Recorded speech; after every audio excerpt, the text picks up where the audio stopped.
संस्कार भी आवश्यक है जी। और संस्कार भी आवश्यक है। हुआ, संगीत हुआ, गीत हुआ, इनमें भी संस्कृत जैसे जिसकी माँ वैसा उसका बेटा।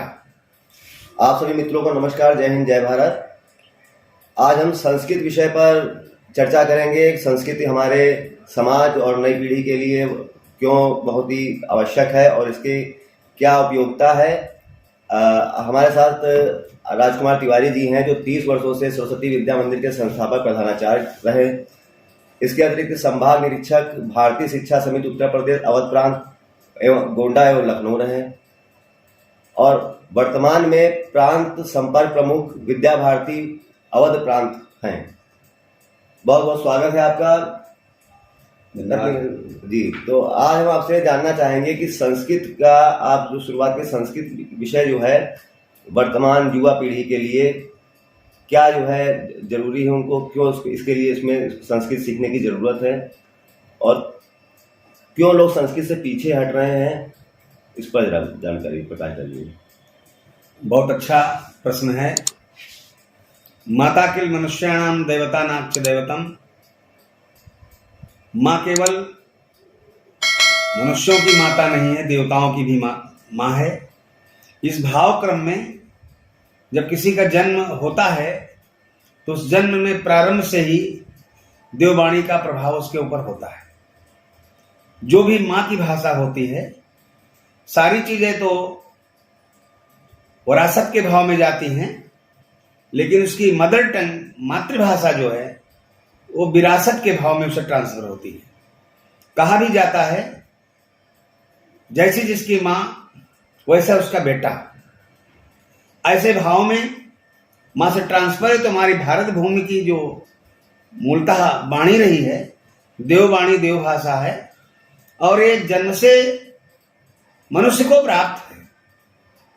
कालांतर में परिवर्तन हुए, खेत खेत का पानी, देश देश की वाणी के भाव में सब परिवर्तन आए, परंतु मूलतः संस्कृत भाषा के बारे में जहां तक हमारा अपना मन में भाव है और मनुष्यों का भाव है, ये बहुत उच्च कोटि की भाषा है। इसको भाषा नहीं, इसको मां कहा गया है। इसलिए मातृभाषा, राष्ट्रभाषा तो हमारी जगह जगह की, जितने राष्ट्र हैं जगह जगह की भाषाएं हैं, लेकिन मातृभाषा जननी।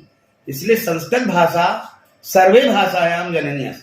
तो ये सभी भाषाओं की जननी है और ये क्या क्या सिखाती है, जिस बात को हम अन्य भाषाओं में थर्ड पर्सन कहते हैं, वही बात हमारी मातृभाषा देवभाषा देववाणी प्रथम पुरुष कहलाती है। हम अंग्रेजी में ही सी इट बोलते हैं, वो थर्ड पर्सन है, लेकिन साथ जब हम कहते हैं तो ये संस्कृत का प्रथम पुरुष है, उसको हम फर्स्ट पर्सन कहते हैं और उस प्रथम पुरुष को हम अतिथि देवो भव कहते हैं। हम दो के बीच में फर्स्ट सेकंड थर्ड पर्सन के बीच में थर्ड पर्सन यदि आ जाए तो हम उसको अलाउ नहीं करते हैं। लेकिन संस्कृत वाणी हमें सिखाती है कि हम दो के बीच में तीसरा कोई आता है, वो हमारा प्रथम पुरुष होता है, वो अतिथि के भाव में हमारे साथ रहता है। इसलिए इस भाषा में इतने शब्द हैं, इतनी बड़ी शब्दावली है, विश्व में इससे बड़ी डिक्शनरी किसी भाषा में नहीं है। यहां तक लोगों का मानना है इसी भाषा से अन्य भाषाओं का जन्म हुआ है और ये भाषा हमारी बहुत प्राचीन भाषा है, वैदिक भाषा है और वैदिक भाषा के भाव में हमारे ऋग्वेद, यजुर्वेद, सामवेद, अथर्ववेद, इनका जब भाव आया तो बताते हैं हमारी श्रीमद् भागवत जो है वो भी संस्कृत वाणी है और संस्कृत वाणी भागवत भगवान के रूप में आई है। इसलिए विग्रह जितने भी हुए हैं उन विग्रह में वाणी विग्रह भी आया है। यदि किसी के घर में इतना स्थान नहीं है कि वो मंदिर बना सके बड़ा सा ऊंचा अपनी अट्टालिका में, लेकिन यदि एक छोटा स्थान रख करके वाणी विग्रह का ये स्थापना करता है तो वांग विग्रह का भी भाव वही प्राप्त होता है जो किसी को मंदिर का भाव प्राप्त होता है। तो ऐसे हमारे जो वांग्मय हैं, हमारा जो वांग्मय भाव है, चाहे हमारे वेद हों, चाहे उपनिषद हों, चाहे हमारे महाभारत के भाव में हो, चाहे श्रीमद् भगवद गीता हो, ये वांग्मय है। क्योंकि हम किसी को स्थापित करने के लिए हम उसके लिए स्थान देते हैं। वाङ्मय विग्रह का भाव हमारे जेब में भी रह सकता है। छोटी सी गीता जेब में रखे रहो, समझ लीजिए आपका मंदिर आपके साथ ही है। और ऐसे भाव में जब ये संस्कृत कोई पढ़ता है तो उसका मन नम हो जाता है, क्योंकि मन को उलट के लिखें तो नम ही बनता है, और वो मन नहीं रह जाता है, फिर वो सुमन हो जाता है। और ऐसा सुमन करता है दूसरे को नमन, मिट जाते हैं सारे गम। इसलिए देववाणी की अत्यंत आवश्यकता है और बड़ी सरल है। यही एक विषय है। यद्यपि मैं अंग्रेजी का व्यक्ति रहा हूं, उसमें यदि कर्ता क्रिया कर्म सब्जेक्ट वर्ब एंड ऑब्जेक्ट अलग अलग कर दो तो उसके अर्थ बदल जाते हैं, लेकिन संस्कृत वाणी में चाहे जहां कर्ता रखो, चाहे जहां क्रिया रखो, चाहे जहां कर्म रखो, वो उसका अर्थ वही रहता है, उसका अर्थ बदलता नहीं है। और अर्थ ही नहीं बदलता है, स्थान बदलने के बाद अर्थ नहीं बदलता, क्योंकि अर्थ वही है। चाहे हम कहें रामा गच्छति, चाहे गच्छति रामा, दोनों का अर्थ एक ही है। इसलिए और विषय में यदि हम गो देयर स्वाभाविक रूप से कह देते हैं तो उसका सेंटेंस, उसका टेंस सब बदल जाता है। ऐसी भावना को लेकर के हमारी संस्कृत भाषा, देव भाषा, और कालांतर में सब पहले सब यही पढ़ाए जाते थे, लेकिन जब से हमारे 72,000 गुरुकुल किसी ऑर्डिनेंस के आधार पर डिस्टर्ब हुए, बंद किए गए, तो उतने गुरुकुल के बंद होने का परिणाम यह था कि हमारा वाङ्मय भी डिस्टर्ब हुआ, हमारे गुरुजन भी डिस्टर्ब हुए, अन्य भाषाएं थोपी गईं। और ये भाषा इस प्रकार से भी हम जाने, जब हिंदी वर्णमाला को पढ़ते हैं तो आ से प्रारंभ करते हैं और ज्ञा तक चलते हैं। आ से हम किसी चीज को समझते हैं, हम अज्ञानी हैं, और जब हम किसी बच्चे का एडमिशन लेते हैं उस समय वो अज्ञानी भाव रहता है, लेकिन जब विद्यालय से निकाल के उसको बाहर भेजते हैं तो ज्ञा रूप में अर्थात ज्ञानी भाव में उसको हम भेजते हैं। हम ऐसी भाषा नहीं पढ़ाते हैं कि पहले शुरू में आया तो ये फॉर एप्पल बड़ा सुंदर सुंदर, लेकिन बाद में हमने जड लगा करके जीरो बना के भेजा। हमारी देववाणी अज्ञानी एडमिट करती है और ज्ञानी के साथ में उसको बाहर निकालती है, और उस प्रकार से ओम ही सूर्य सहस्त्रांशो तेजोरा से जगतपते अनुकंपयाम माम भक्त अमर दिवाकरा। आज का अवसर इस प्रकार से है। नए संवत्सर में अभी जो भी हमारा नवरात्र का दिन है उसमें स्वाभाविक रूप से दुर्गा सप्तशती को हम आप ले लें। हमारे प्रत्येक अंग पर मां भगवती विराजमान है। कवच पाठ करने पर आपको पता चलेगा कि हर अंग पर हमारी मां भगवती विराजमान है, जैसे सेफ गार्ड है। तो उस माता किल मनुष्या नाम देवता नाच देवतम के रूप में इतना ही नहीं है। शक्ति भूता यदा देवी ददौ खग्न शिवम रणे जघान समरे शत्रुम ताम देवी प्रणामहम। ऐसे भाव में जब हम लोग बोलते हैं शरणागत दीनार्थ परित्राण परायणे सर्वस्यार्थ हरे देवी नारायणी नमोस्तुते, कोई किसी से कहता नहीं है। अभी नए नव संवत्सर पर हमारी पूरी चर्चा पूरे जगह जगह पर हमारे सरकार भी इस प्रकार का आदेश दिए कि बड़े बड़े मंदिरों में जहां स्वाभाविक रूप से दुर्गा सप्तशती जी का पाठ हो सकता है, पाठ हो, और जहां नहीं पाठ हो सकता सुंदरकांड का पाठ हो, और नहीं हनुमान चालीसा हो, श्री रामचरितमानस हो, भागवत हो। इतना बढ़ावा हम तो हृदय से कहते हैं। जिस प्रकार से हमारे तन में, जैसे कहते हैं सनातन के भाव में, जैसे हमारा तन सना हुआ है, जब किसी चीज को हम अलग अलग कर देते हैं तो उसका रेट अलग हो जाता है, चाहे शक्कर हो चाहे खोया।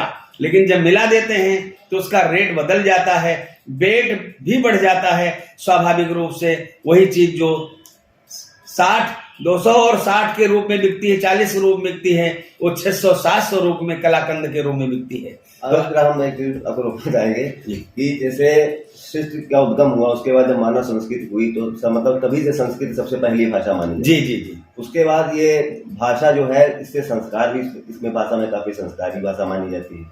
तो आज के समय में भाषा का क्षरण जो हो रहा है, और मतलब तो इसके प्रति लोगों का लगाव कम हो रहा है। आज के बहुत से विद्यालय ऐसे में संस्कृत और बहुत से CBSE बोर्ड वगैरह में संस्कृत का कहीं नामो निशान नहीं रहता है।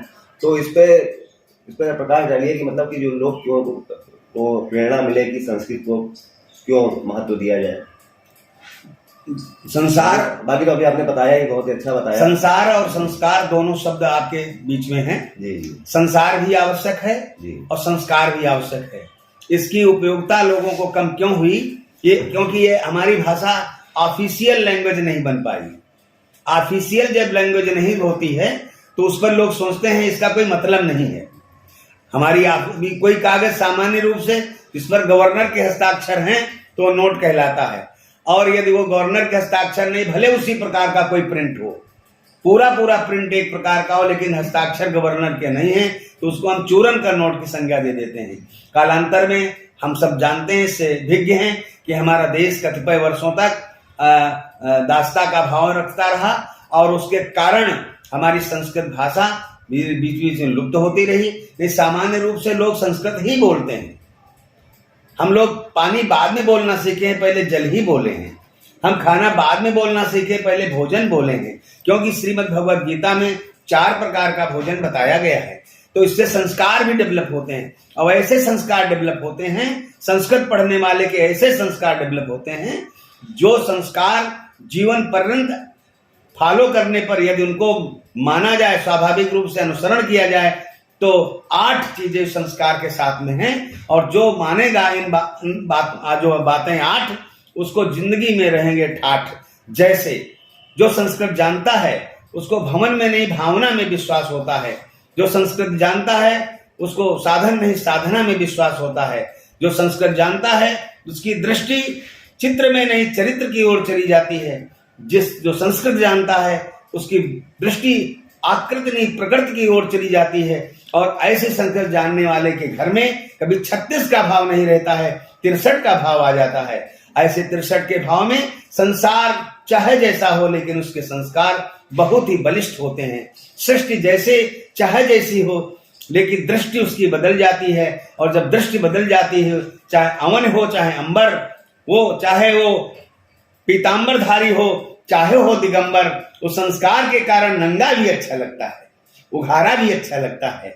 जैसे हमारे पशु सारे नंगे उघारे हैं, केवल मनुष्य वस्त्र धारण किए है, तब वो अच्छा पर्सनैलिटी होल्डर कहलाता है। लेकिन हमारे पशु पक्षी जीव जंतु जितने हैं, ये कोई वस्त्र नहीं धारण किए हैं, केवल संस्कार बस, क्योंकि उन्होंने अपनी प्रकृति नहीं छोड़ी है। जिस प्रकार से त्रेता में सिंह दौड़ता था, त्रेता में शेर दहाड़ता था, उसी प्रकार से सिंह और मृग आज भी कलयुग में है, उसने अपनी प्रकृति नहीं छोड़ी है। जो शाकाहारी घोड़ा सतयुग में था, जो शाकाहारी घोड़ा त्रेता में था, द्वापर में था, वही शाकाहारी घोड़ा आज हमारे कलयुग में भी है। केवल परिवर्तन यदि कहीं आया है तो ये मनुष्य मात्र में आया है। वो जिस प्रकार के आमिष निरामिष भाव में जीवन जीते हैं, इसलिए संस्कार भी बहुत बड़ी चीज है। और 8 चीजें जो परिवर्तित होती हैं, जैसे भवन से भावना, साधन से साधना, चित्र से चरित्र, आकृति से प्रकृति और सृष्टि से दृष्टि जब चलती है, तो घर में स्वाभाविक रूप से भाई भाई में जो 63-36 का आंकड़े बने होते हैं, वो 63 में कन्वर्ट हो जाते हैं।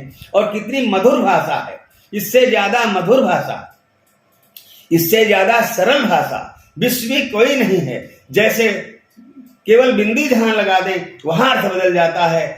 जैसे हम सा ऐसे लिखते हैं, सा जब ऐसे लिखते हैं तो उसका अर्थ कुछ है, लेकिन जैसे उसके अंदर हम सा के साथ में 2 बिंदु रख देते हैं, विसर्ग लगा देते हैं, तो उस समय उसका अर्थ दूसरा हो जाता है। यह हमें अहम नहीं बयान की ओर ले जाने वाली भाषा है। ये हमारे अहम नहीं बयान की ओर ले जाने वाली भाषा है। इसलिए हमें आज सरकार से जगह जगह निवेदन है।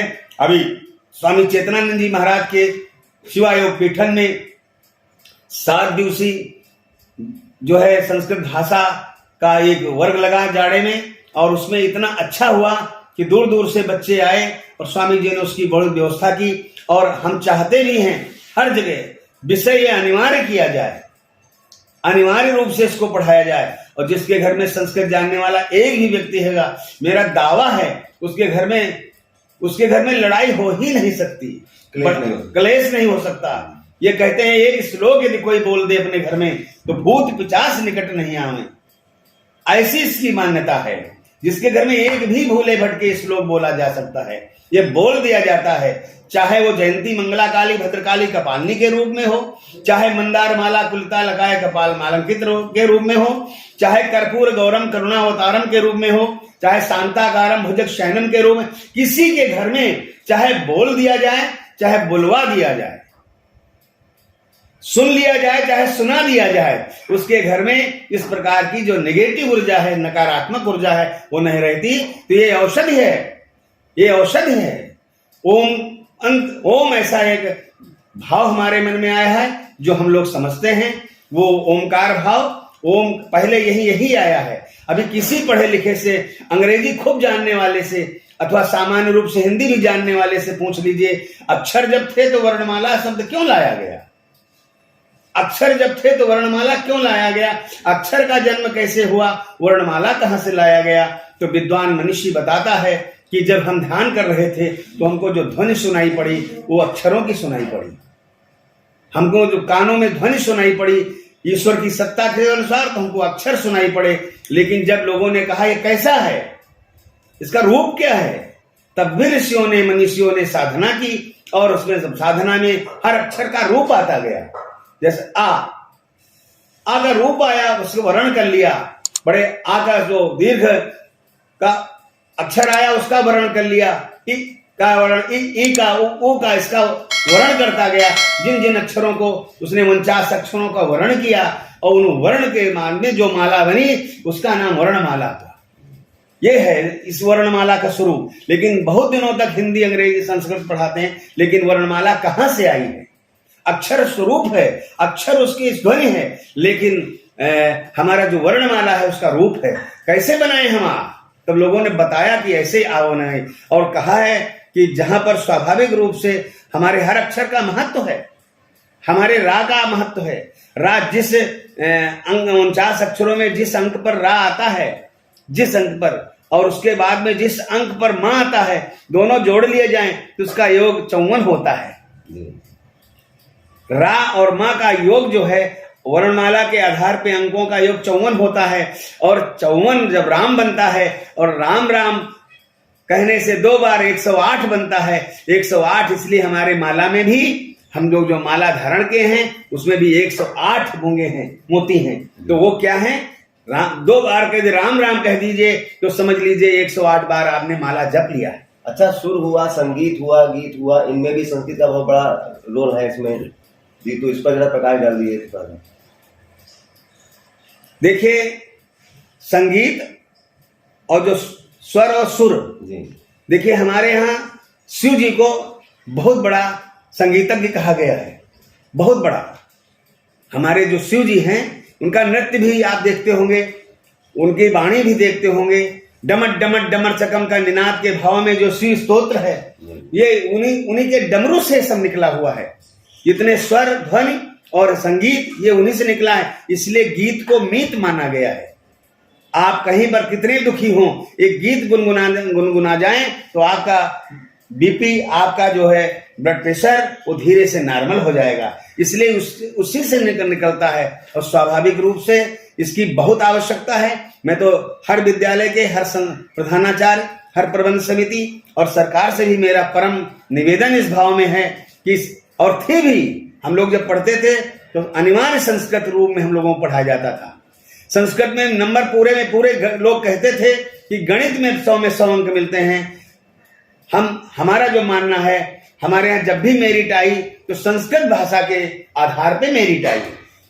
कला में यदि बच्चे को 98 नंबर मिले तो हमारी संस्कृत भाषा के विषय में बच्चे को 100 में 100 नंबर मिले, क्योंकि इसमें नंबर कटते नहीं हैं। या तो सब कटते हैं या तो एको नहीं कटते हैं। इसलिए ये भाषा की दृष्टि से, ज्ञान की दृष्टि से, संस्कार की दृष्टि से और विद्यालय व्यवस्था की दृष्टि से, और चाहिए भी, क्योंकि सपने हमारे जो भी होते हैं अपनी मातृभाषा में देखे जाते हैं। कोई ड्रीम इंग्लिश में नहीं देखता है, कोई रोता इंग्लिश मीडियम में नहीं है, कोई हंसता इंग्लिश मीडियम में नहीं है। उसका हंसना, उसका रोना, उसका सपना देखना, वो सब इंग्लिश मीडियम के भाव में नहीं होते, उसके हिंदी माध्यम के मातृभाषा के भाव में होते हैं। इसलिए स्वाभाविक रूप से ये भाषा देववाणी है, हमारी कही हुई नहीं है। हमारे जब वाल्मीकि जी, जो महाकवि वाल्मीकि जी जिन्होंने महाकाव्य लिखे, और जो वाल्मीकि रामायण है उसमें जब ये शुरू में बोले हैं तो क्रोध में बोले थे, लेकिन देववाणी इनके मुंह से निकली थी। ये बड़ी प्रसन्नता में नहीं बोले थे, लेकिन देववाणी निकली और वो वाणी वांग्मय बन गई। ऐसे भाव में हम लोग बड़े आनंद के साथ किसी को संस्कृत में डांटिए, किसी को संस्कृत में आज्ञा लीजिए, इदम नमम इदम राष्ट्राय, ऐसे भाव करके देखिए, और ये कह के देखिए ये मेरा है, मैं करके भाव में जाइए तो उसमें कलह पैदा होती है। और जहां पर मम के भाव में जाएंगे इसलिए तो वहां पर सुलह पैदा होती है। तो यह वाणी ऐसी है जो हमें साधन से साधना की ओर, भवन से भावना की ओर, चित्र से चरित्र की ओर ले जाने में इतनी सक्षम है कि घर में जो 36 के आंकड़े हैं वो सब 63 में कन्वर्ट हो जाते हैं। सृष्टि न तब बदली थी न बदली है, न सृष्टि बदलेगी। सृष्टि कौवा बिल्ली गोलहरी गो ये सब सृष्टि के अंग हैं, ये रहेंगे, लेकिन दृष्टि बदलती है। वही संस्कृत के बिना संसार नीरस है। हाँ बिल्कुल 100% नीरस है। बहुत बहुत आपका धन्यवाद। धन्यवाद बहुत बहुत।